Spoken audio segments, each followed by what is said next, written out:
2차 전지 큰 종목들 보면 원래 정말 크게 하락을 했을 겁니다. 평균 한 20% 정도 하락을 했거든요. 업황이 저점을 통과하고 있는 과정이다. 배터리 시장이 크게 증가를 하고 있습니다. 그렇기 때문에 결국은 2차 전지로 갑니다. 네, 저는 1998년 IMF 때부터 금융시장에 25년 있어온 이희건 대표고요. 지금은 이희건 경제TV 유튜브를 운영하고 있습니다. 국내 주식 반등이 나오고 있습니다. 연말까지 상승할 수 있을까요? 네, 연말까지 상승에 더 나갔어. 어떻게 보면 큰 대세 상승의 초입이다. 이렇게 볼 수 있습니다. 그래서 왜 대세 상승의 초입이고 또 지금 어떤 업종, 종목에 관심 가져야 되는지까지 찬찬히 얘기해 보도록 할게요. 다들 경기가, 국내 경기가 워낙 어려우니까 정말 대세 상승이 나올까? 또 반신반의하시는 분들이 많더라고요. 그래서 먼저 국내 경기하고 또 우리만 어려운 게 아니고 또 우리하고 비슷한 나라 비교해서 한번 보도록 할게요. 지금 화면 보면 우리나라 1분기 경제 성장률이 마이너스 0.2%, 오히려 역성장을 했고요. 1년 보면 마이너스 0.2%, 0.1%, 0.1%, 또 마이너스 0.2%, 완전히 저성장이거든요. 근데 이게 우리뿐만 아니고 우리하고 비슷한 수출 국가, 독일 경제 성장률을 보면 표시를 했는데 보면 마이너스 0.3%, 0.1%, 마이너스 0.2%, 0.2%, 거의 우리하고 같은 저성장이거든요. 어떻게 보면 독일은 저성장이 2년 넘었고요. 우리는 이제 한 1년 정도고 독일이 더 저성장이다 이렇게 볼 수 있거든요. 그러면 이렇게 저성장일 때 주가가 안 움직이느냐? 그건 아니거든요. 독일이 2년간 저성장인데 독일 차트 한번 보도록 할게요. 독일 차트인데 2년 동안 100% 상승을 했어요. 말 그대로 대세 상승이 나왔거든요. 그래서 우리도 저성장이지만 대세 상승은 나올 수 있습니다. 그래서 요럴 때 정말 독일처럼 강하게 나올 때는 사실 독일은 어떤 조건이 있었느냐, 다른 조건보다는 사실 막대한 재정 정책을 펼쳤습니다. 시중에 돈이 풀리면 사실 주가는 경기가 어렵더라도 상승을 하거든요. 그래서 올해 발표가 된 10년간 1조 유로, 그래서 연간 따지면 우리 돈으로 약 150조, 이걸 이제 시장에 투자하겠다. 특히 국방이나 인프라에 투자하겠다. 그러면서 독일의 대표적인 방산 라인메탈이 200% 가까이 상승을 했고요. 그래서 경기가 어려울 때 오히려 경기를 살리려는 어떤 금융 정책이라든가 재정 정책이 나오면 시장은 어렵다 하지만 또 주가는 상승하는 이런 현상이 나올 수 있거든요. 그래서 우리나라도 충분히 이런 현상을 기대할 수 있고요. 특히 오늘 한국은행에서 기준금리 인하를 했죠. 기준금리 인하 자체도 유동성이 풀리는 거니까요. 그래서 우리도 이제 누가 됐든 새로운 정부가 들어왔을 때 또 분명히 경제를 살리기 위해서 재정 정책을 펼칠 겁니다. 이런 것들과 한다면 지금이 어떻게 보면 대세 상승의 초입이다. 요렇게 보여지고요. 그렇기 때문에 지금 놓치면 안 되고 지금 중요한 주도주라든가 이런 데는 늘 관심을 가져야 될 것으로 봅니다. 우리 시장 지금 매수해도 될까요? 우리 시장 충분히 지금이 대세 상승 초입이니까요. 매수해도 된다가 아니고 반드시 매수를 해야 된다. 이렇게 보여집니다. 특히 재정 정책이 약하더라도 또 다른 정말 큰 수혜가 하나가 있거든요. 그 수혜는 다른 게 아니고 원화 강세입니다. 특히 원화 환율 차트를 한번 보도록 할게요. 지금 보게 되면 제가 위에는 원화 차트고 아래쪽에는 우리 코스피 월봉 차트입니다. 같이 이렇게 붙여놨거든요. 그래서 보면 과거 2003년도에서 2007년 제가 화살표로 쫙 꺼놨는데 원화가 계속해서 강세로 갔을 때 우리가 거의 3년 동안 대세 상승이 나왔거든요. 그래서 전통적으로 원화가 강세로 갈 때는 우리 시장이 상승을 하고요. 상승을 하는 배경은 다른 거 아닙니다. 외국인 입장에서 보면 원화가 강세로 가면 원화만 들고 있어도 환수익이 나니까요. 그래서 환수익이 나고 그리고 외국 자본이 오면 주가도 상승을 해서 주식 수익. 그래서 쉽게 말해서 환수익과 자본 수익을 동시에 노릴 수 있는 환경입니다. 그런 측면에서 본다면 지금 우리 원화가 워낙 약세거든요. 뭐 어떻게 보면 역대 한 4번째로 달러당 1,400원대에서 지금 강세로 움직이고 있거든요. 그래서 이런 환율 움직임으로만 또 대세 상승을 기대할 수 있고요. 물론 2003년에서 2007년도 때는 중국이 부상하면서 중국 수혜로 올라갔지만 지금은 그때하고는 다르게 경제가 어렵잖아요. 대신 재정 정책이라든가 이런 측면에서 대세 상승이 나올 수 있거든요. 그래서 상황은 틀립니다. 상황은 틀리지만 어쨌든 달러 약세 기반 원화 강세 그리고 새로운 정부가 들어오면서 재정 정책 기대감 합치면서 어떻게 보면 향후 한 2년 정도 강한 대세 상승을 기대를 할 수가 있고요. 그래서 외국인 입장에서도 뭐 당연히 그걸 노리고요. 최근에 달러하고 원화하고 일봉 차트입니다. 보게 되면 달러는 트럼프가 원래 트럼프 일기 때도 약달러 정책을 펼쳤고요. 지금 또 보게 되면 취임 후에 계속해서 달러가 약세로 움직이고 있습니다. 그래서 이렇게 약세로 움직일 때 4월 초까지는 원화가 강세로 못 갔어요. 그러다가 관세 정책 끝나면서부터 원화가 강세로 확 움직였거든요. 이렇게 원화가 강세로 움직일 때 보면 여러분들이 우리 코스피 지수도 강하게 튀어 올랐거든요. 그래서 항상 원화가 강세로 갈 때 우리 시장은 외국인 매수가 들어오고 강하게 가니까요. 그래서 이게 지금 시작입니다. 달러는 구조적으로 계속해서 약세로 진행이 될 거고요. 거기에 따라서 원화는 계속해서 강세로 가고 그러면 외국인 입장에서는 원화만 들고 있어도 환수익 나고 그러면 또 주가가 상승하면서 주식 수익, 주식 시장에 들어올 수밖에 없고요. 그래서 지금 보면 작년 7월부터 외국인들이 정말 줄기차게 매도를 해왔거든요. 우리 시장. 계속 매도를 하다가 환율이 이렇게 바뀌고부터는 5월달 외국인들이 처음 월별 기준으로 매수가 들어왔습니다. 외국인 한번 보도록 할게요. 지금 보면 코스피 시장 5월 28일 어제까지 기준으로 보면 외국인들이 코스피 시장에서 1조 3,800억 매수가 들어왔습니다. 이건 환율하고도 연결이 됐다고 보여지고요. 그래서 외국인 입장에서도 이제는 달러 약세 기조로 가고 원화가 강세 기조로 간다. 그렇게 보고 들어오고 있는 걸로 보입니다. 여기에다가 모건 스탠리가 또 리포트로 우리 대선 끝나면 또 갈 수 있다. 리포트 나온 것도 있고요. 그래서 우리 시장을 좋게 보고 있다. 그건 뭐 경제적인 측면보다는 정책적인 재정적인 측면.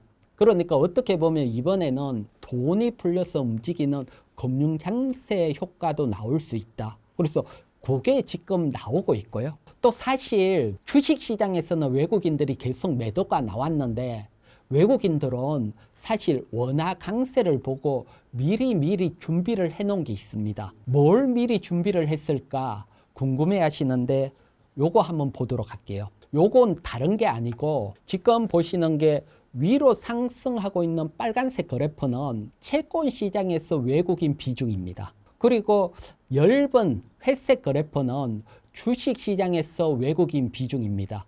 그래서 사실 외국인들이 작년 7월부터 계속해서 4월까지 주식 시장은 매도를 했잖아요. 그래서 외국인 돈이 나갔느냐? 다른 측면으로 보면 채권 시장에서는 사상 최대 외국인 지분이 올라왔습니다. 이 얘기는 무슨 얘기냐? 우리나라를 봤더니 경기가 너무 어렵다. 그러니까 주식 사기는 조금 한데 원하는 강세로 갈 것 같다. 그러면 채권을 사놓자. 그러면 채권 수익도 나고 그리고 원화 강세에 따른 환수익도 나겠다.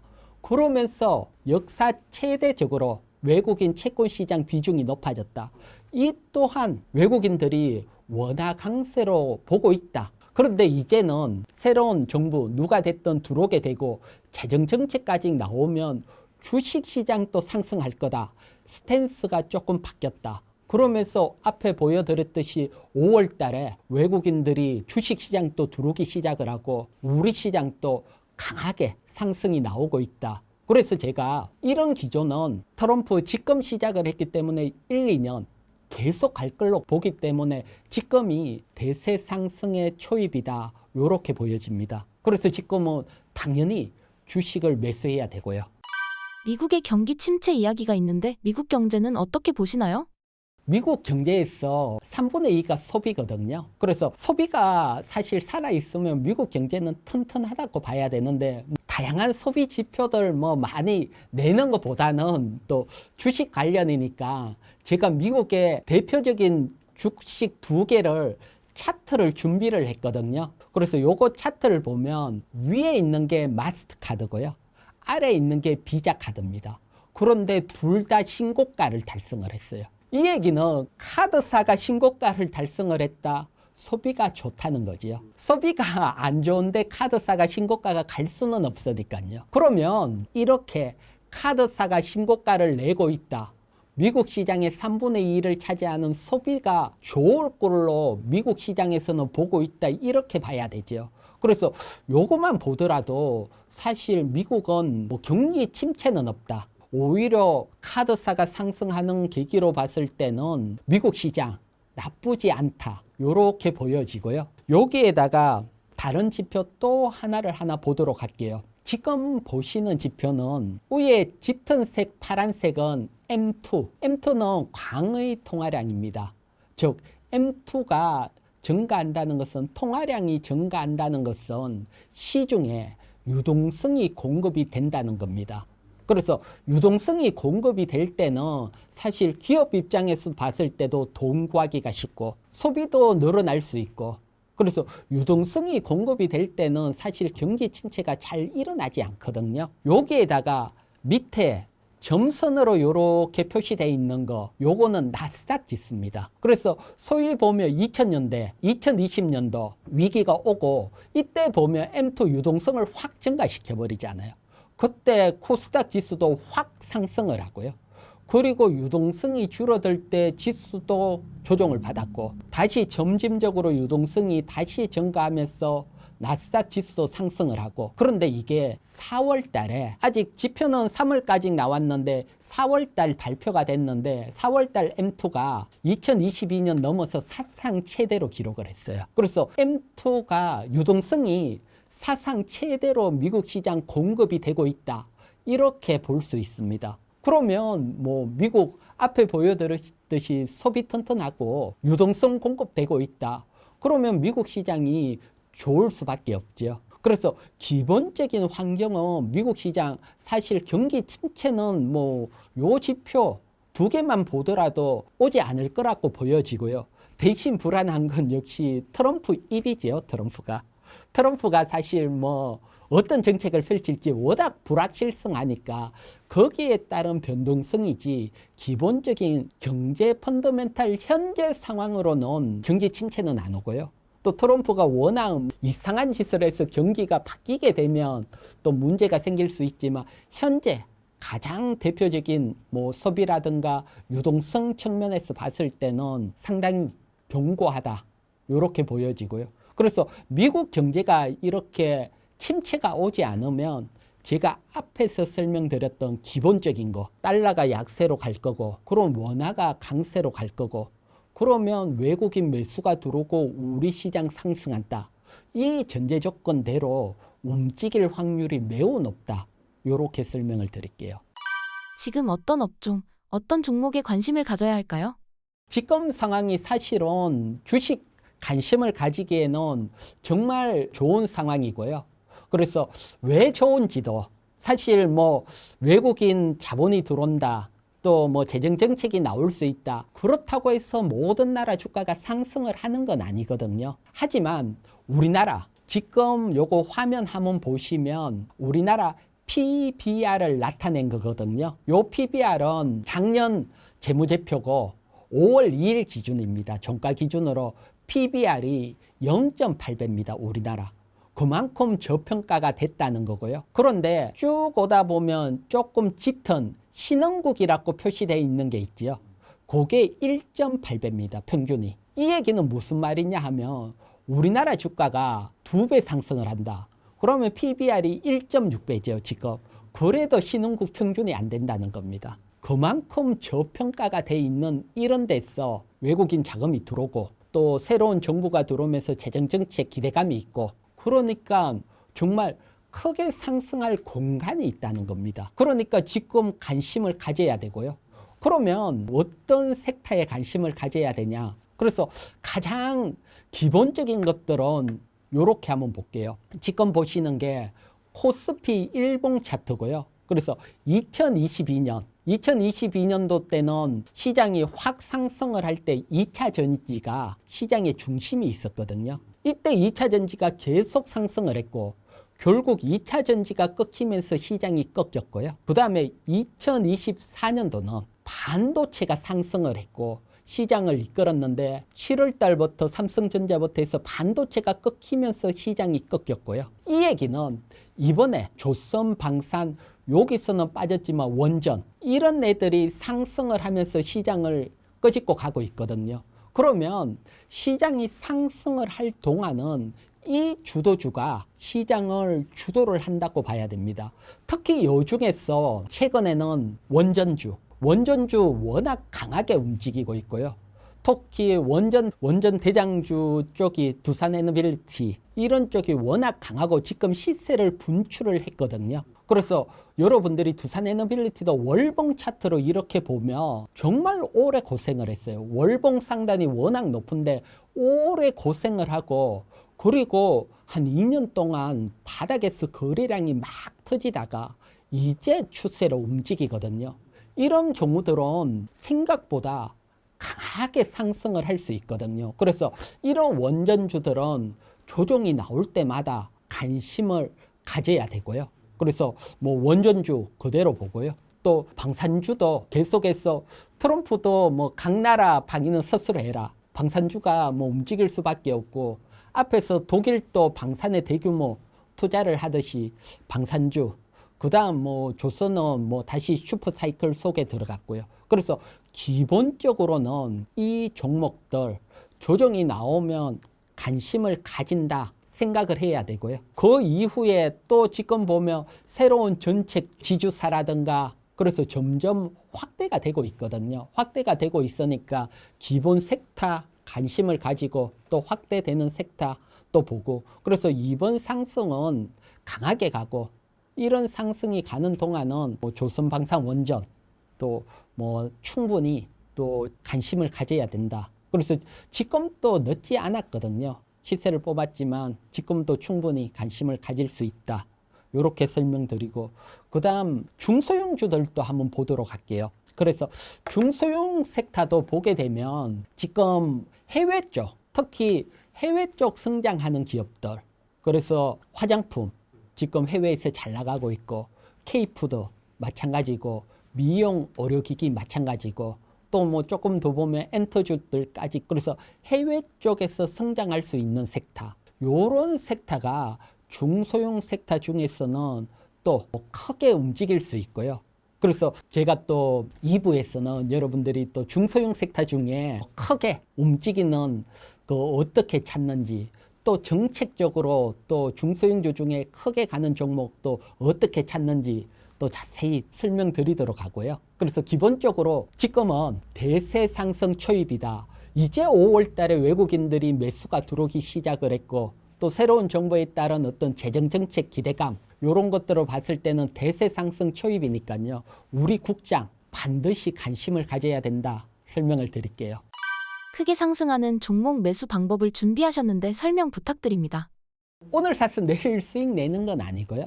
사실 정책을 잘 보면 정말 크게 상승할 수 있는 종목, 왜 상승을 할 수밖에 없는지 이런 것들을 이해하고 여기에 맞춰서 투자한다면 여러분들이 긴 호흡을 가지고 또 주식 시장에서 성공을 할 수 있고 여기에서 또 새로운 부자가 탄생을 할 수 있거든요. 그래서 오늘은 이런 어떤 정책적인 거 하나 준비를 했고 그리고 또 시장 트렌드가 중요하니까요. 그 시장 트렌드 트렌드를 살펴야 되니까 거기에 따른 것들 준비를 했거든요. 그래서 여러분들이 이런 것들을 보고 여기가 가능하다고 보면 제가 설명드린 데서 여러분들이 정책이라든가 트렌드를 연구한다면 또 우리 국장 집권부터 큰 기회가 있으니까요. 뭐 좋은 성과가 있을 거라고 자신을 하니까요. 먼저 정책적인 측면에서 크게 갈 종목 한번 설명을 드릴게요. 그래서 제가 최근에 나온 뉴스 중에 가장 중요하게 본 뉴스 하나 지금 준비를 했는데 한번 보도록 할게요. 지금 보는 게 상속증여세법 일부 개정안 발의입니다. 요게 이제 발의가 됐고 통과가 될 확률이 매우 높거든요. 그러면 이 법이 통과가 되면 기본적으로 우리 국장 저평가가 해소되고 주가 상승을 하는데 견인을 하고 또 투자자 입장에서는 정말 크게 상승하는 종목 매수할 수 있는 기회가 될 겁니다. 그러면 이 법이 무슨 법이기 때문에 주가를 상승을 시킬까 궁금하잖아요. 그래서 이 법을 뭐 복잡하지만 간단하게 한번 설명을 드릴게요. 간단하게 설명을 드리면 다른 게 아니고 상장돼 있는 주식, 요 주식을 상속이나 정려를 할 때 순자산 가치 80%, 우리가 소위 말하는 PBR이죠. 주가 순자산 비율, PBR이 0.8배 못 미치는 저평가일 경우는 상속증여세가 상장된 종목이지만 비상장 종목으로 보고 세금을 왕창 매기겠다는 겁니다. 그리고 상장돼 있는데 0.8배 이상이면 최대주주 상속증여세에서 20% 가산세율도 폐지를 해준다는 겁니다. 자, 그러면 여러분 이제 상속증여를 하려고 마음 먹었다 기업이. 그러려면 기본적으로 PBR, 주가 순자산 비율을 0.8배 이상 올려야겠지요. 이 법이 통과가 된다면. 그러면 이걸 가지고 우리가 투자 전략을 잘 세운다면 정말 크게 가는 종목 찾을 수가 있거든요. 그래서 제가 보는 투자 전략 설명드리고 또 대표적인 종목까지 또 한번 살펴보도록 할게요. 자, 지금 이렇게 보면 이제 상속증여세 개정안이 통과됐을 때 제가 보는 투자 전략은 이렇습니다. 먼저 PBR. PBR은 여러분 다른 게 아니고 시가총액 나누기 자본총계입니다. 뭐 시가총액은 HTS 보면 나와 있고 또 자본총계도 다 나와 있으니까요. 그래서 이렇게 되는 것 중에 0.8배보다 낮은 종목, 낮은 종목들 정말 많아요. 제가 일부에서 우리나라 평균 PBR이 0.8배라고 했으니까 절반은 0.8배 이하다 이렇게 보면 되고요. 이렇게 낮은 종목들 중에 상속이나 증여세가 필요한 종목, 이러한 종목, 이러한 종목이 개정안이 통과가 되면 0.8배보다 낮으면 세금을 왕창 맞으니까 0.8배 위로 올리려고 하겠지요. 그러면 이러한 종목들 중에 정려가 필요한 종목, 정려가 필요한 종목이라는 것은 사실 다른 거 아닙니다. 지금 보면 최대 주주 지분들 다 전자공시 시스템 들어가면 다 공시가 돼 있잖아요. 그러면 최대 주주가 지분이 많고 아직 자녀에게 지분이 정리 안 되고 자녀가 지분이 적은 이런 종목. 그리고 여기에서 하나 더 나가면 최대 주주 연세가 좀 많으시다. 그러면 정려를 고민을 해야 되잖아요. 요런 종목. 이런 종목들 최대주주 같은 경우는 대부분 임원이나 뭐 등기 임원이나 비등기 임원이나 이런 데 거의 대부분 등록이 돼 있거든요. 그러면 우리가 연세도 전자공시 시스템에서 다 알 수가 있어요. 이런 분들은 다 공개가 되니까. 그리고 또 자녀는 특수관계니까 자녀 지분들까지 알 수가 있으니까 자 0.8배보다 낮고 최대주주 연세가 있고 자녀 지분이 적다. 이제 이런 종목들 보유하고 있으면 정려를 위해서 상승시킬 확률이 매우 높지요. 법안이 통과됐다고 가정을 하면. 여기에다가 이제 저 같은 경우는 추가로 하나 더 여러분들에게 설명을 드리는 것은 이 투자는 사실 정려라는 것은 언제 나올지 모르잖아요. 모르기 때문에 저 PBR 종목 또 정려가 필요한 종목들 중에 배당이 많은 종목들이 있어요. 대부분 지주사라든가 이런 것들은 배당이 많으니까 특히 배당 많은 거 그래서 배당 투자도 하고 여기에서 정리에 따른 주가 상승도 같이 볼 수가 있으니까요. 그래서 배당 많고 저 PBR이고 또 정려가 필요한 기업, 이러한 기업들을 포트에 담아 놓으신다면 생각보다 좋은 성과가 나오지 않을까 이렇게 보여지고요. 그러면 대표적으로 이런 종목들이 많은데 이 종목을 제가 추천드리는 게 아니고 대표적으로 이런 종목들이 있다 설명을 드리니까요. 여러분들이 한번 정리를 하시면 뭐 아실 수가 있고요. 대표적으로 한번 보도록 할게요. 오리온 홀딩스입니다. 이게 5월 중순 기준으로 제가 통계를 냈는 건데 시가총액이 1조 1839억입니다. 시가총액은. 근데 자본총계는 무려 4조 9천억입니다. 그러니까 PBR이 0.24배입니다. 아주 저PBR이죠. 그러면 0.24배 PBR을 0.8배까지 상승시키려면 이제 자본총계는 뭐 그대로니까 시가총액을 키워야지 PBR이 증가를 할 수 있으니까요. 시가총액이 대충 3조 9천억 정도 늘려야 됩니다. 쉽게 말해서 주가로 따지면 330% 상승을 해야 된다는 겁니다. 소위 말해서 3배 이상 상승을 해야 PBR이 0.8배가 된다는 겁니다. 이처럼 저 PBR 종목이고 여기에다가 오리온 홀딩스 최대 주주가 사실 부모님입니다. 그래서 부모님 두 분, 한 분은 한 70세고 한 분은 71세고 70세도 사실은 뭐 한창 때죠. 뭐 지금은. 하지만 정려나 또는 뭐 상속에 대해서 고민을 할 나이잖아요. 나이가 많으니까요. 그래서 나이도 꽤 있으시고 그런데 두 분 부모님의 주식 비중이 61.36%입니다. 대부분을 가지고 있고요. 자녀 두 분 지분 합쳐봐야 2.44%입니다. 정려가 거의 안 됐다는 겁니다. 그러면 이런 종목, 정려세법이 통과가 된다면 투자를 했을 때 기회가 나올 수 있고요. 소위 말해서 오리온 홀딩스만 장악을 하면 그 밑에 오리온이라든가 리가템바이오라든가 모든 종목을 장악을 하니까 사실 최대 주주 입장이면 이 종목을 주가를 낮춰서 적은 비중으로 정려를 해주면 유리하죠. 그래서 이런 걸 막으려고 이번에 개정안이 나온 겁니다. 따라서 이런 종목들 관심을 가질 수 있고 여기에다가 작년 배당이 5.3%입니다. 은행 이자보다도 많고요. 그래서 배당도 높고 이런 것들.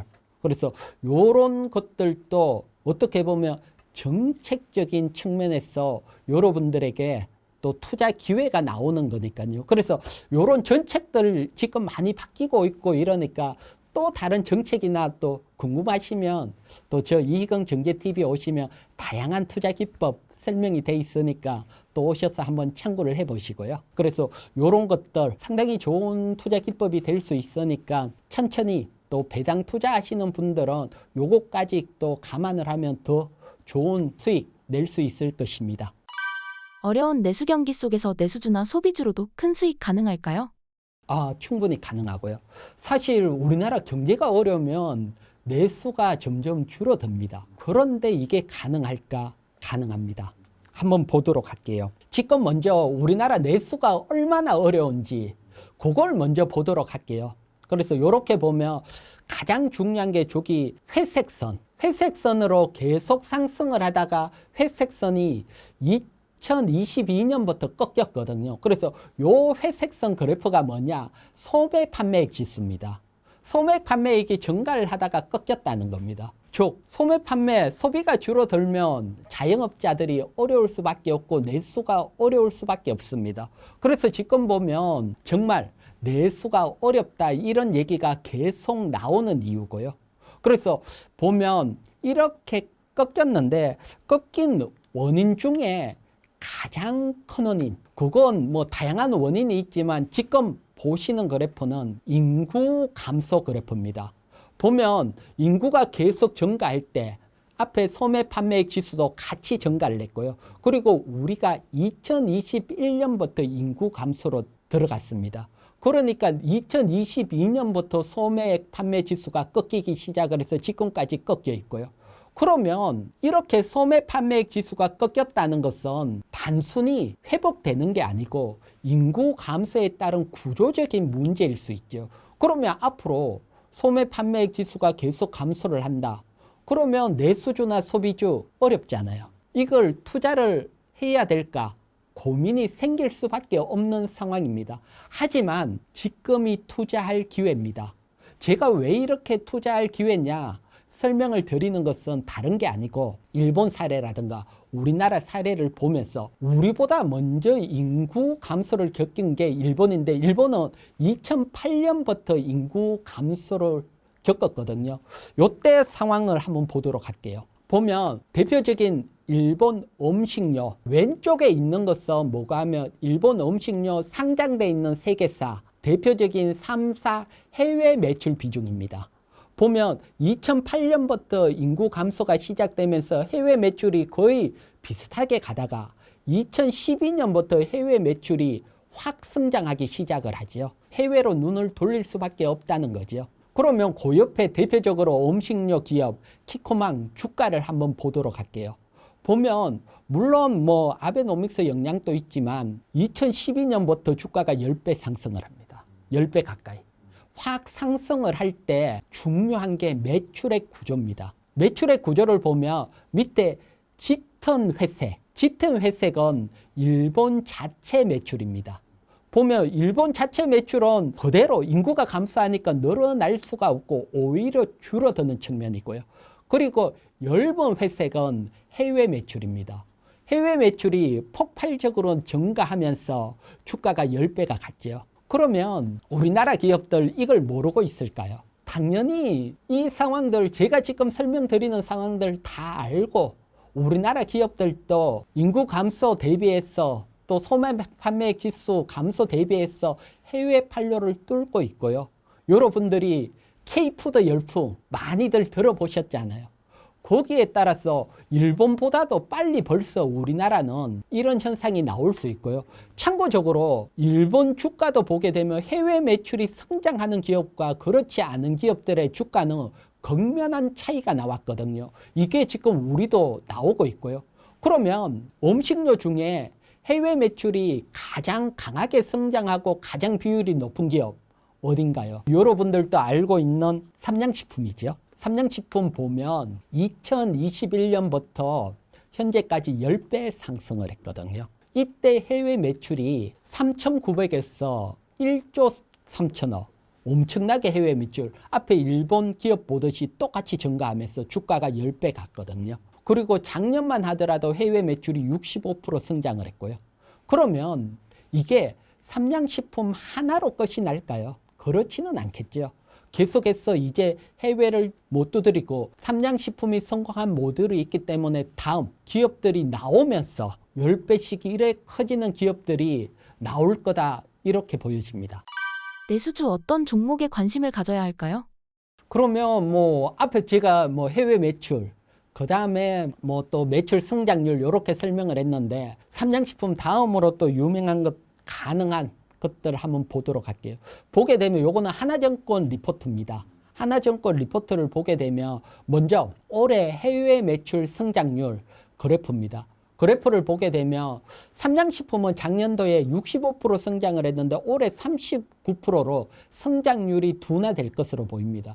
따라서 이렇게 강하게 상승을 하고 황제주로 거기 됐는데 여기서 따라 붙는 건 아닌 걸로 보입니다. 해외 매출이 둔화될 것으로 보이니까요.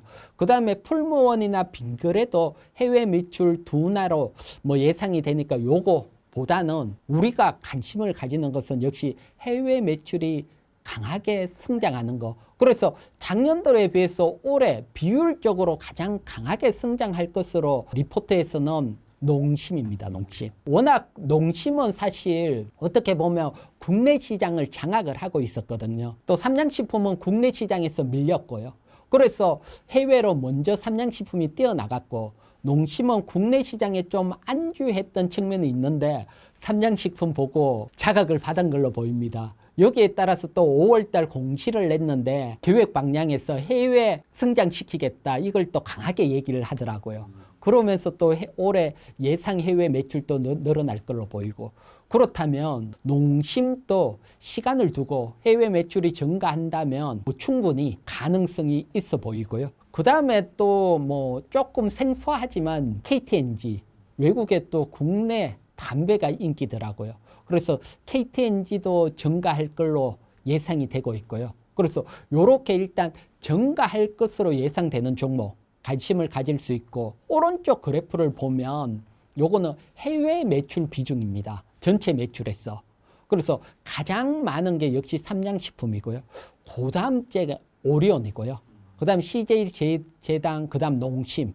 그래서 농심도 어느 정도 높고요. 그래서 두 번째로 많은 오리온. 오리온 같은 경우도 사실은 올해 해외 매출 성장이 약간 둔화될 것으로 보이는데, 중요한 것은 만약에 지금 원화가 강세로 가는데 재정 정책을 펼치면서 원화가 약세로 바뀐다. 그러면 해외 매출이 높은 쪽은 당연히 유리해집니다. 외국에서 1달러 벌어도 원화 약세에 따른 수혜가 나오니까요. 그래서 원화가 약세로 턴을 한다 그러면 오리온도 뭐 관심을 가질 수 있고요. 그래서 현금 면에서는 가장 그래도 유리한 게 농심 측면이 강해 보입니다. 크게 상승하는 종목 매수 전략 종합적으로 정리 부탁드립니다. 일단 해외 매출 성장, 요것도 제가 설명을 드렸는데 여기에서 끝나는 게 아니고 사실 하나 더 보면 매수해야 될 부분을 확 줄일 수가 있거든요. 리포트 하나 더 보도록 할게요. 요건 유안타 증권에서 나온 리포트입니다. 유안타 증권이 1분기 화장품주 실적을 분석했는 리포트인데, 리포트를 보면 일단 대형 브랜드나 대형 ODM, 시가총액이 큰 기업들은 글로벌 수혜, 그러니까 글로벌이 회복되는 수혜를 자체 경쟁력이 있기 때문에 이걸 바탕으로 실적이 좋았다. 이렇게 나와 있고, 반면에 시가총액 5천억 미만 중소형 기업들은 전반적으로 실적이 부진을 했고, 또 시가총액 하위 그룹들은 컨센서스 영업이익이 하락을 했다. 요 분석 결과 리포트거든요. 그래서 제가 요 리포트를 저는 어떻게 이해를 했느냐. 결국 내수주나 소비주들은 시가총액이 한 5천억 이상 경쟁력이 있는 기업에 관심을 가져야 되고, 그래야지 해외 판로를 결치고 해외 시장에 성장을 하려면 기본적으로 기업 경쟁력이 있어야 된다. 그러려면 규모가 어느 정도 있어야 되는 기업에 우선적으로 관심을 가져야 된다. 요렇게 판단이 될 수 있거든요. 그래서 요런 것까지 감안을 한다고 보면, 여러분, 자, 이제 보게 되면 일단 내수주, 소비주, 화장품, 음식료, 미용, 의료기계, 제약 등등. 그래서 요런 기업들은 기본적으로 해외 매출 성장이 되는지 안 되는지 요거 꼭 체크를 해야 됩니다. 이거 여러분 전자공시 시스템 보면 다 나와 있습니다. 해외 매출이 얼마나 되는지 여러분들이 살피려고만 마음 먹으면 다 살필 수가 있거든요. 그래도 어디서 찾는지 궁금하신 분들은 또 저 이건 경제 TV에 들어오시면 어디서 보고 이런 것들 자세한 기법들 다 나와 있고요. 그다음 중요한 게, 일단 내수는 가만히 있고 해외로 나가지 못하면 앞에 제가 설명을 드렸잖아요. 인구 감소에 따라 소매 판매액이 감소하고 기업은 줄어들 수밖에 없죠, 매출이.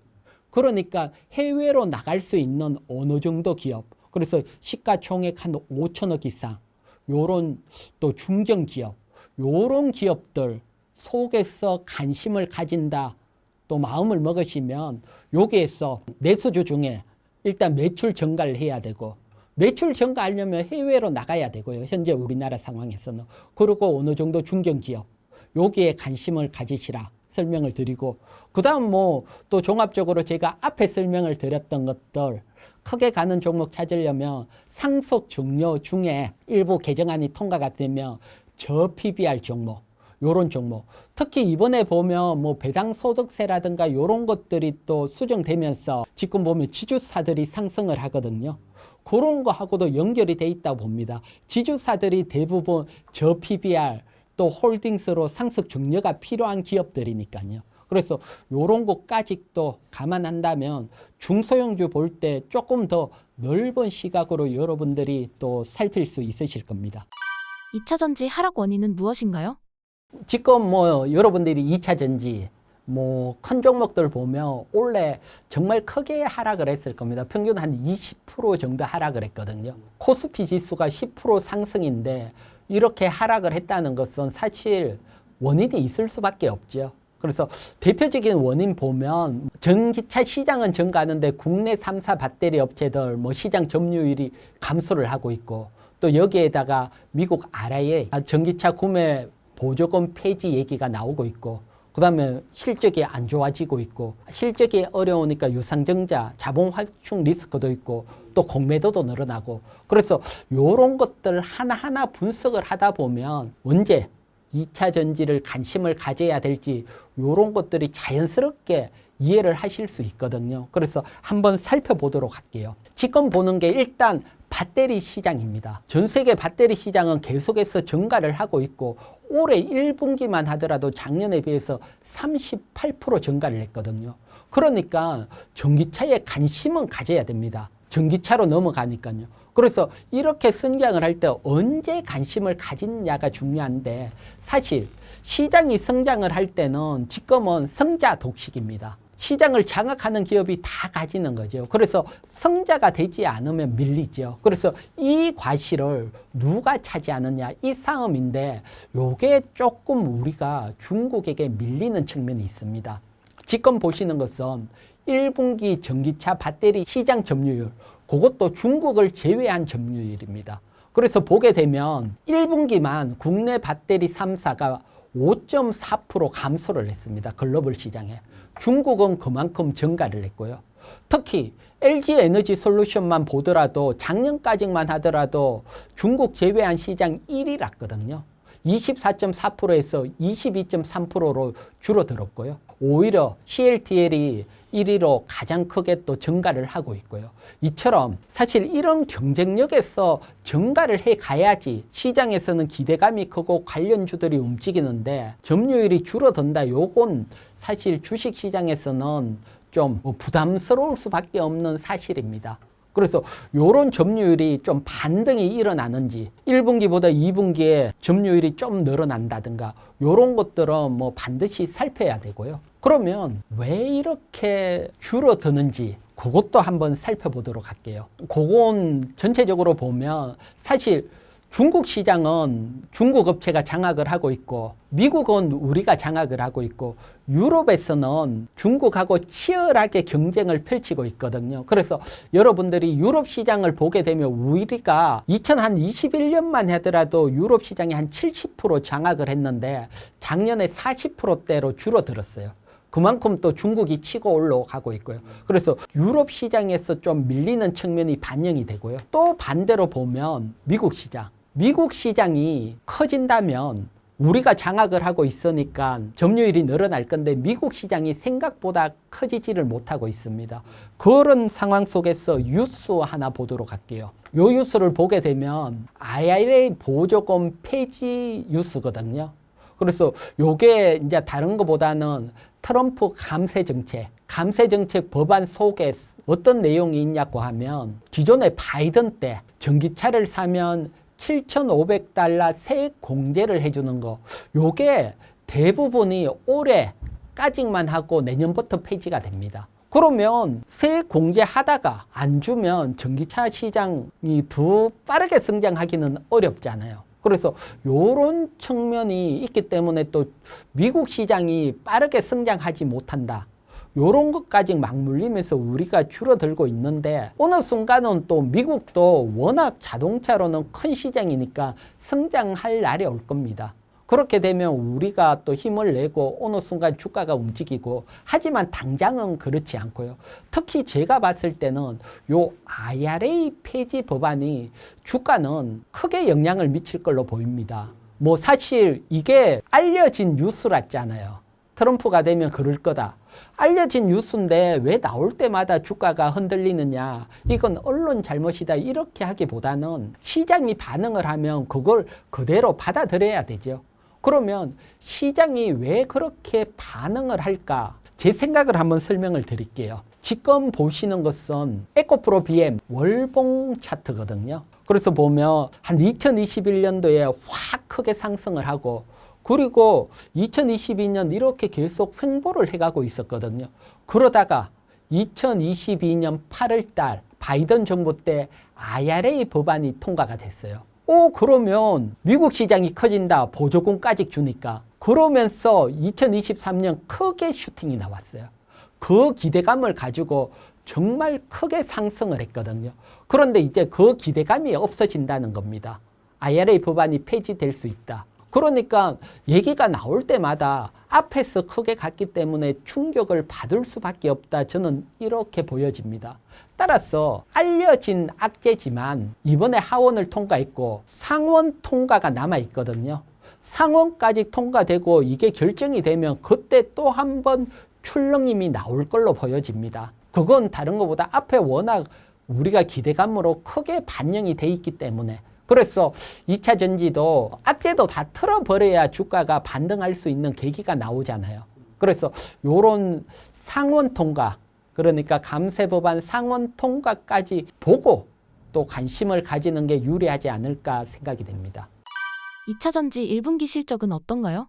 실적이 사실 썩 좋지는 못해요. 그래서 제가 2차 전지 양극재, 음극재, 전액, 분리막, 전구체, 동박. 그래서 요런 대표적인 기업들, 요런 기업들 1분기 실적 통계를 냈거든요. 그래서 다 합쳤을 때 작년 1분기 때도 보면 2,596억 적자랐어요. 그래서 적자가 크다. 산업 보면 산업이 뭐 큰 폭의 적자가 나는 산업이다. 그래서 올해는 줄어들지 않을까 봤는데 올해는 3,116억으로 더 커졌어요. 적자가. 이 적자가 훨씬 커졌다는 거죠. 그러면 산업적인 측면에서 본다면 어려울 수밖에 없죠. 그래서 이런 어떤 적자가 좀 해소가 돼야지 기업들이 투자하는 입장에서는 좋게 볼 수가 있는데 적자가 이렇게 커지게 되면 필연적으로 따라오는 게 있습니다. 그 따라오는 것은 적자를 메꾸고 또 투자를 하려면 자본 확충을 해야 되잖아요. 그러면 이 자본 확충은 뭐 대표적인 게 유상증자죠. 유상증자는 주가에는 사실 부담으로 작용이 되는 형태지요. 주식 수가 늘어나기 때문에. 그렇게 보면 벌써 삼성 SDI나 포스코 퓨처엠 유상증자 발표를 했죠. 그런데 계속해서 이런 어떤 산업이 적자가 쌓인다 그러면 또 다른 에코프로 그룹 같은 경우도 부채가 높고 지금 또 기업이 어렵다 그러면 또 할 수도 있다 이런 어떤 부담감으로 작용을 하게 되죠. 한다는 게 아닙니다. 제가 이처럼 뭐 삼성 SDI가 했고 포스코 퓨처엠이 했다 그러면 또 다음 또 에코프로 그룹 할지 않을까 이런 식으로 연결해서 생각을 할 수 있기 때문에 투자하기가 부담스러워질 수 있다는 겁니다. 그처럼 실적 부담이 자본 확충 부담으로도 이어지면서 지금은 아직은 업황이 저점을 통과하고 있는 과정이다. 그래서 제가 봤을 때는 이런 상황에서 뭐 섣불리 하기보다는 뭔가 좀 개선, 실적이 2분기 때 봤더니 1분기보다 적자폭이 줄었다. 한 종목 줄었는 것보다 저처럼 이렇게 통계를 냈어. 전반적으로 줄었는지 이런 것들까지 살피는 게 유리해 보입니다. 그래서 아무래도 실적은 지금 뭐 주가에 계속 부담감으로 작용을 하고 있다 설명을 드릴게요. 2차 전지 공매도 영향은 어떤가요? 제가 지금 앞에서 사실 뭐 좋은 얘기하고 여러분들에게 막 얘기를 하고 싶지만 있는 그대로 설명을 드리는데 업황이 중국에게 좀 밀리고 기업들이 실적이 안 좋으니까 공매도가 많아질 수밖에 없죠. 그래서 어떻게 보면 이게 하나의 문제가 연결이 돼서 가고 있는 겁니다. 사실 여기서 뭔가 하나만 턴하면 좋아지는데 지금 대표적으로 제가 2차 전지 종목들 3월 30일 날 공매도고 5월 26일 기준으로 통계를 이렇게 냈더니 45%나 증가를 했어요. 3월 30일 날 공매도 총량하고 5월 26일 날 공매도 총량을 봤더니 기존보다 45% 증가됐다. 공매도가 상당히 많이 증가가 됐다는 거잖아요. 뭐 다른 기업에 비하면 조금 뭐 몇 프로 증가되고 이러는데 이건 45%니까요. 비율적으로. 그러니까 공매도가 이렇게 증가된다는 것도 사실 부담감으로 작용이 될 수밖에 없고요. 특히 4월에서 5월에도 공매도가 증가가 됐고요. 전체적으로 보면 증가가 됐는데 그 사이에 조금 줄어든 기업도 있긴 했었습니다. 4월에서 5월에 에코프로라든가 대주전자라든가 포스코 퓨처엠 요 세 종목은 소폭 감소를 했고요. 하지만 나머지 종목들은 계속 증가가 되면서 종합적으로는 증가가 됐고요. 뭐 하지만 소폭 감소가 나오기 시작을 했으니까 요 공매도도 좀 줄어들기를 보고, 그래서 기대감보다는 이렇게 또 다음 달 공매도가 어떻게 되는지 또 통계를 내고, 실적 통계를 내고, 시장 점유율 3사 통계를 내고, 거기에서 뭔가 하나라도 변화가 나오는지 살피고, 우리가 뭐 감만으로는 하기는 어렵고요. 그래서 그런 것들 항상 데이터를 보면서 접근을 해야 되고, 너무 장밋빛으로 보고 너무 일찍 들어가는 것도 안 좋고요. 물론 2차 전지가 시장을 장악하고 뒤에는 커지지만 우리는 그 직전에 매수하는 게 제일 유리하니까요. 그래서 이런 것들 참고하시기 바랍니다. 2차 전지 손실 크게 난 투자자가 많은데 어떻게 대응해야 할까요?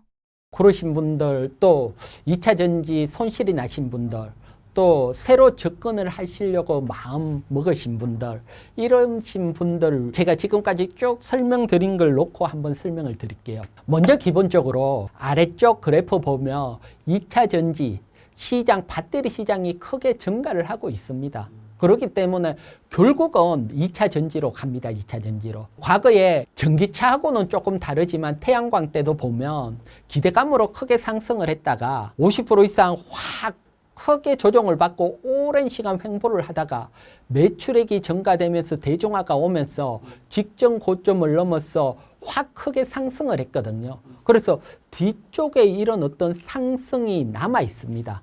그래서 전기차는 결국은 트렌드 시장으로 그렇게 갈 수밖에 없고요. 그렇기 때문에 크게 확 갑니다. 이렇게 크게 확 갈 때 가장 중요한 것은 여기서 수익을 내고, 그리고 어떻게 투자를 하는 거고요. 그래서 기존에 보유하고 계신 분들, 크게 손실 나신 분들은 결국 전기차 대중화를 기다리는 전략이고요. 그래서 지금은 어렵지만 대중화가 될 거니까요. 그걸 기다리셔야 되고요. 그러면 또 새롭게 투자하시는 분들은 제가 지금까지 중요한 거 하나하나 설명을 드렸잖아요.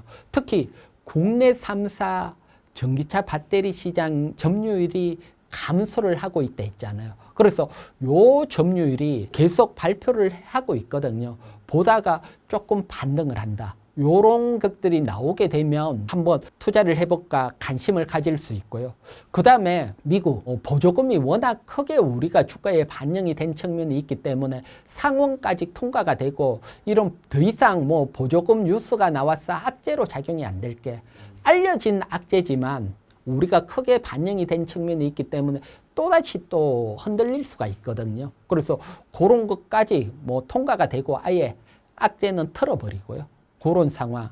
그 다음에 실적이 계속 적자폭이 쌓이잖아요.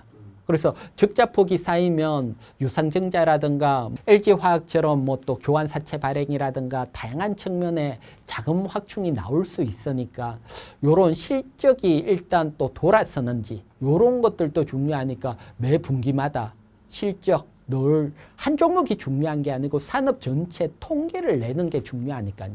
그래서 확 줄어든다. 요런 측면이 나오면 또 관심을 가질 수 있고요. 그 다음에 또 공매도입니다. 공매도도 여러분들이 뭐 늘 공매도가 얼마나 하고 있는지 다 공개가 되니까요. 그래서 요런 공매도도 전체적으로 줄어드는지 요런 것들까지 감안을 해서, 그래서 요 중에 한두 개라도 턴을 하는 모습. 그래서 보면 뭐 대표적인 것들이 업황, 실적, 또 공매도 다 사실은 아직은 어렵다를 가리키고 있으니까요. 그래서 지금 크게 손실 나신 분들은 좀 아쉽지만 기다리셔야 되고, 새롭게 투자하시는 분들은 아직은 좀 관망을 하시고요. 그 다음에 이런 것들은 사실 어떻게 보면 후행이다 이렇게 할 수도 있고요. 그래서 기술적으로도 한번 설명을 드리면, 대표적인 에코프로 BM 보면 한번 확 빠지고 반등 나오고 확 빠지고 반등 나오고 또 전고점을 깨고 확 빠졌거든요. 그래서 이렇게 전고점이 이탈이 안 되고 다시 21선 또 61선 위로 반등이 한번 나오고 전고점을 깨지 않고 밀렸다가 다시 반등 나온 자리 돌파하는 경우, 요렇게 되면 기술적으로 저점을 잡았다 보여지거든요. 물론 이후에도 바로 상승하기보다는 기간 조정이 필요한데 하락은 멈췄다는 게 기술적으로 나오니까요. 그래서 그런 기술적인 측면으로도 먼저 반등 시그널이 나오는지 그 부분도 꼭 살피고요. 또 저도 뭐 여러분들에게 또 다음 기술적인 측면 또 설명을 드리도록 할게요. 그래서 좀 더 전기차에 또 많은 분들, 또 2차 전지에 많은 분들 관심을 가지시지만 지금은 좀 더 인내를 할 때고 조금 더 기다리시자 아쉽지만 이렇게 설명을 드릴게요. 삼성전자 언제 상승할까요? 삼성전자 사실 개인 투자가 워낙 많으니까 삼성전자가 상승해야지 사실은 또 다 같이 부자가 되는데 녹록지 않을 것 같아요. 그래서 제가 오늘 뭐 삼성전자 전체적으로 한번 설명을 드릴게요. 먼저 삼성전자 투자하시는 분들은 또 중기 투자, 장기 투자 또 길게 가지시는 분들이 많으니까요. 그래서 제가 월봉 차트를 하나 준비를 했거든요. 그래서 요 월봉 차트를 보면 월봉 하단과 하단을 이탈을 한 지점을 요번에 작년에 이탈을 했거든요. 그래서 월봉적인 측면에서 봤을 때는 기존까지건 삼성전자 보유만 하면 우리나라 대표 기업이고 계속해서 상승을 했지만 추세가 바뀌었다. 그래서 아쉽지만 차트가 이렇게 얘기를 하고 있다. 그래서 요 점을 먼저 설명을 드리고 뭐 하지만 또 삼성전자가 반등할 수 있는 기회도 있고요. 또 어려움도 있고 그래서 어려운 부분들은 왜 어려운지 또 어떤 부분이 나오면 기회가 되는지 또 하나하나 살펴보도록 하고요. 그래서 큰 전제로는 기술적으로 추세가 이탈을 했고 추세가 이탈을 할 때는 이유가 있습니다. 삼성전자처럼 큰 종목들이 추세가 이탈을 했다. 그러면 큰 환경이 바뀌었다는 거거든요. 그래서 중요한 환경들이 또 어떤 것들이 바뀌어 있는지 그런 것까지 한번 보고요. 그리고 삼성전자가 추세 이탈 후에 횡보를 하고 있거든요. 또 하락을 한 게 아니고 그래서 추세 이탈을 하고 일단 먼저 횡보를 하고 있는 이유 뭐 그 이유는 다른 거 아닙니다. 워낙 밸류적으로 저평가되어 있는 겁니다. 여기도 보면 삼성전자 12개월 선행 PBR이 0.8배 가까이 우리나라 평균이 0.8배라 했듯이 0.8배 그래서 앞에 0.8배 때가 2015년대 때 한번 온 그 정도 저평가입니다. 그리고는 반등이 나왔으니까요. 그래서 역사적으로 워낙 저평가가 돼 있기 때문에 추가 하락은 어느 정도 제한적이다. 그래서 지금 추세 이탈 후에 횡보를 하고 있고요. 그래서 펀더멘탈로는 충분히 매력적인 위치다. 그렇지만 요거는 저점을 방어를 하는 위치고 그러면 주가가 하단 지지를 받고 상승으로 돌아서야 되는데 환경이 녹록지 않습니다. 그 부분 또 한번 보도록 할게요. 지금 보게 되면 요건 대신증권 리포트인데 올해 들어왔어 디램이라든가 낸더 영업이익률이 다 감소를 했다. 요렇게 나오고 있거든요. 그만큼 업황이 어렵다는 겁니다. 그래서 이렇게 영업이익률이 감소한다, 마진이 어렵다. 그러면 주가가 상승하기는 쉽지 않지요. 소위 뭐 SK 하이닉스 같은 경우는 영업이익률이 확 나오면서 좋은데 삼성전자는 어려우니까요. 이처럼 요런 어떤 영업이익률이라든가 이런 것들도 데이터적으로 좀 돌아서는 면이 나와야 되는데 녹록지는 않다. 요렇게 설명을 드리고요. 그래서 일단 추세가 이탈이 돼 있다. 또 뭐 하지만 하단 지지는 돼 있다. 펀더멘탈이 워낙 저평가니까. 또 여기에다가 디램 영업이익률은 추세적으로 조금 어려울 수 있다. 그래서 기본적으로 삼성전자에서는 요렇게 설명을 드릴게요. 최근 반도체 가격 상승은 삼성전자의 호재로 작용할까요? 뭐 영업이익률이라든가 감소하는 와중에 반도체 가격 상승 요거는 뭐 상당히 호재잖아요. 근데 이 호재가 사실 삼성전자 입장에서 보면 아직은 주가로 반영하기는 조금 쉽지 않아 보이고요. 요렇게 한번 볼게요. 지금 요거는 뭐 한국경제TV에서 나온 뉴스인데요. 반도체 가격 오르는데 감산을 검토하고 있다. 반도체 가격이 오르면 더 양산을 해야 되는데 왜 감산을 검토하느냐? 그건 이렇게 해석을 하고 있습니다. 지금 반도체 가격은 사실 트럼프가 반도체에 대해서 품목 관세 매기겠다. 이 얘기를 계속 했기 때문에 2분기, 3분기 뒤에 매수할 걸 미리 매수하는 겁니다. 기업들이. 관세가 나오기 전에. 그래서 미리 매수하려는 소유가 몰려버리니까 일시적으로 반도체 가격이 상승을 한 겁니다. 이렇게 일시적으로 상승을 했다. 그러면 뒤에 수요가 앞에서 땡겼다. 그러면 뒤에는 수요가 없잖아요. 그러니까 뒤에는 이렇게 감사까지 고려를 해야 된다. 즉 지금 오를 때 주가가 반영이 안 되고 있는데 뒤에 수요가 없으면 주가는 흘러내릴 확률이 높잖아요. 그래서 당장 반도체 가격이 오르고 있지만 오르는 이유가 전체 업황 삼성전자가 잘 돼서 오르는 건 아니고 어떤 정책적으로 잠깐 오르는 거라서 어떻게 보면 이게 큰 효과를 내기는 어려워 보입니다. 그래서 전체적인 어떤 반도체 시장을 한번 보도록 할게요. 보게 되면 왼쪽이 이제 D램 공정인데 창신 메모리 이제 미국 규제를 뚫고 DDR5 양산까지 들어왔고요. 그래서 오른쪽 보면 창신 메모리가 DDR5도 올해 엄청나게 양산을 할 거다. 그래프가 위로 확 올라가 있고요. DDR4도 말할 거 없이. 그래서 이렇게 중국에 저가 메모리 공세가 들어오면서 사실 기본적으로 삼성전자가 어려울 수 있다. 보면 SK 하이닉스 같은 경우는 HBM으로 잘 넘어갔는데 삼성전자는 잘 넘어가지를 못하고 있지요. 그러니까 기존 이런 어떤 D램 반도체에서 삼성전자가 큰 성과를 내야 되는데 중국이 저가로 치고 올라오기 때문에 사실 어려울 수밖에 없는 상황이다. 이렇게 설명을 드릴게요. 삼성전자 주가 상승 요인은 무엇이 있을까요? 그래서 제가 봤을 때는 D램 파트보다는 결국 파운드리입니다. 또 HBM 여기서 성과를 내지 못하면 어려워집니다. 그래서 일단 파운드리 시장을 한번 볼게요. TSMC가 워낙 크게 장악을 하고 있거든요. 67%. 삼성전자는 8.1%로 오히려 감소를 하고 있고요.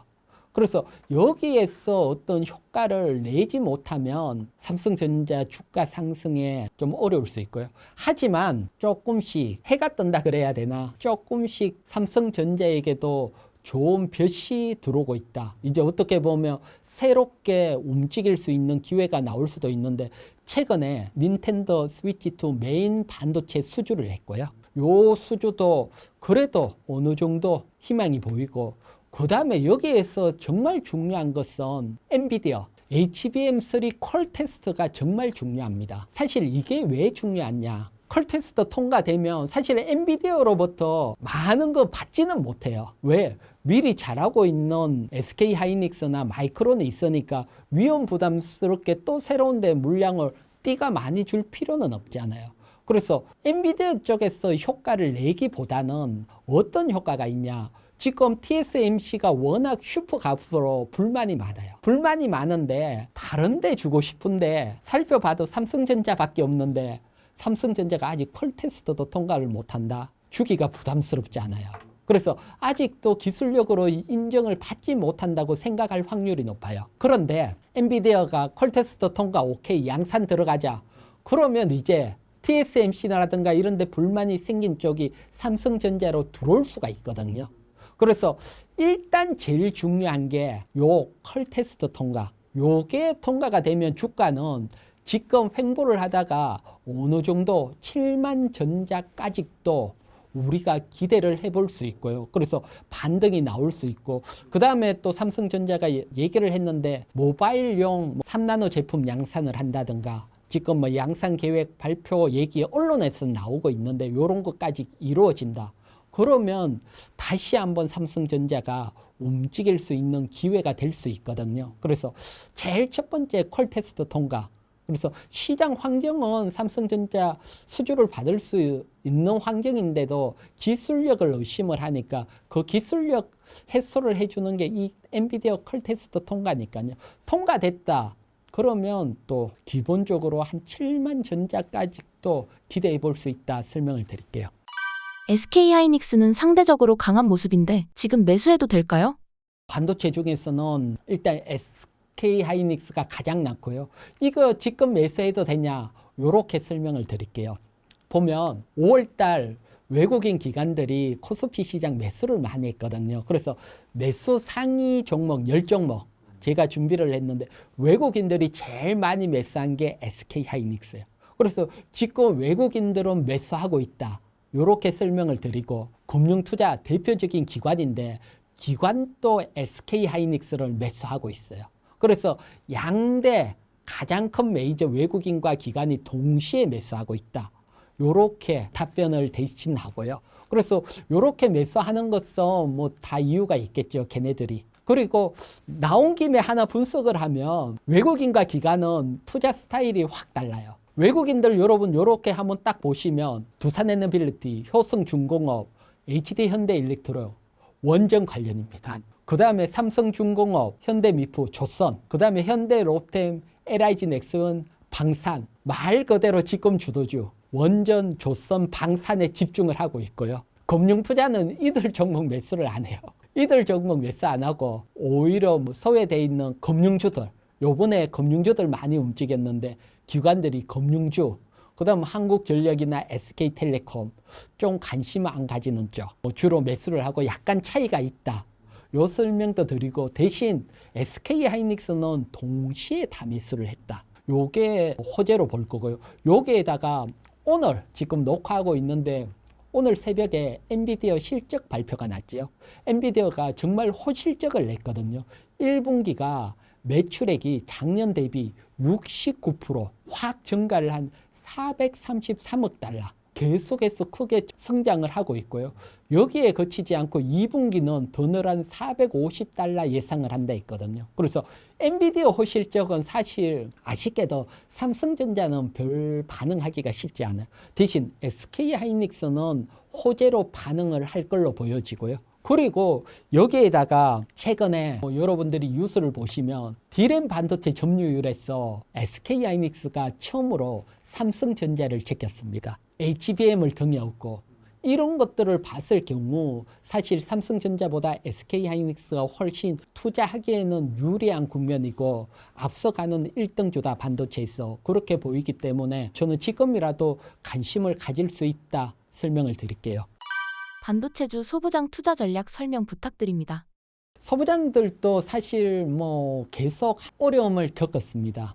사실 계속 어려움을 겪고 다양한 것들이 있는데 하지만 이번에 소부장도 우리가 투자를 해야겠다 바라볼 수 있는 계기가 생겼습니다. 전체적인 소부장이 움직이는 건 아니고요.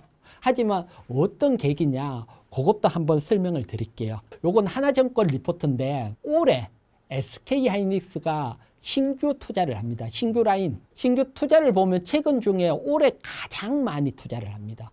새로운 라인 전설이니까요. 그래서 이렇게 신규 라인 투자를 하게 되면 SK하이닉스 관련 반도체 장비주들은 다 실적이 좋아질 수 있습니다.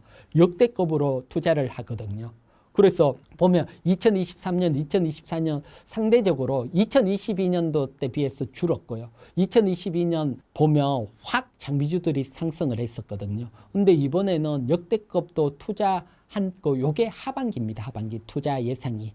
그렇기 때문에 장비 셋업 기간이 올해 4분기부터 내년 1분기로 예상이 되고 있거든요. 그러면 한 2분기 이제 돌아오는 2분기부터 발주가 나갈 수 있고 기업들에게는 수혜를 받을 수 있는 과정이 될 수 있으니까 SK하이닉스 향 전공정 장비 관심을 가져보시고요. 대표적으로 보면 테스라든가 주성 엔지니어링 다양한 것들이 있는데 그 중에서도 실적이 좋은 테스 하나 보도록 할게요. 테스 차트입니다. 보면 반도체 전공정 장비 여러분들이 차트를 보면 하락하는 종목들이 많아요. 하락을 하는데 테스는 버티고 있습니다. 이렇게 하락하지 않고 버티고 있고 테스도 SK 비중이 한 50% 정도 되거든요. 그러니까 어떻게 보면 그런 기대감을 반영을 하고 있고 특히 테스 같은 경우는 1분기 때 반도체 장비주 중에서는 전공정 장비 중에서는 거의 제일 실적이 좋은 종목 중에 하나입니다. 1분기 당기순이익이 158억이 나왔거든요. 그래서 요거 시가총액, 현재 시가총액으로 본다면 저평가 위치고요. 그래서 현재도 실적 대비 저평가인데 SK하이닉스 요런 기대감까지 반영이 된다면 좋을 수가 있으니까요. 그래서 대표적으로 제가 테스 하나 설명을 드렸지만 여러분 SK하이닉스 관련 장비주 그래서 또 묘하게 어떻게 보면 삼성전자가 아닌 SK하이닉스인데 또 돈을 잘 버니까 또 투자를 하고 또 관련주들이 또 수혜를 받는다 이렇게 보시면 되시죠. 그래서 SK하이닉스 관련주인지 아닌지 꼭 투자를 할 때는 체크를 하고 될 수 있으면 SK 하이닉스 장비되는 또 라인 증설할 때는 전공정 장비들이 수혜를 받으니까 또 전공정 장비주 여기에 관심을 가져보시기 바랍니다. 중소형 개별주 매수 기법 공개해 주실 수 있나요? 중소형주들은 여러분 사실은 뭐 실적도 왔다 갔다 하고 다양하지만 투자를 할 때 일단 뭐 저 같은 경우는 기본적으로는 실적도 봅니다. 하지만 큰 돈들이나 또 수급 또는 공시 대규모 투자라든가 여기에 따라 변동성이 크게 나옵니다. 그래서 어떻게 보면 실제로 보면 주가가 확 빠졌을 때 최대 주주가 장내 매수를 한다. 몇십만 주. 이러면 최대 주주가 매수했다. 주가가 상승하는 경우가 정말 많고요. 작게 상승을 하는 게 아니고 크게 상승을 하니까. 그래서 최대 주주가 매수하는지 아닌지 이런 것들 체크를 하고 그 외에도 자본금, 기존의 부채로 잡혀있던 전환사채가 주식으로 전환이 확 된다. 큰 돈들이 전환이 되는데 전환되는 단가하고 현재 주가가 비슷하다. 이 얘기는 큰 돈들이 주식으로 전환했다는 것은 주가가 상승할 거라고 보는 거잖아요. 채권을 주식으로 바꿨으니까 주가 상승할 걸 보는 거니까요. 그래서 이렇게 큰 돈이 움직인다든가 그 다음 두 번째 제가 뭐 앞쪽 정려 주가 설명을 드렸지만 정려가 일어난다든가 뭐 경영권 승계를 위해서 그건 주가가 낮을 때 보통 최대 주주들이 하는 거니까요.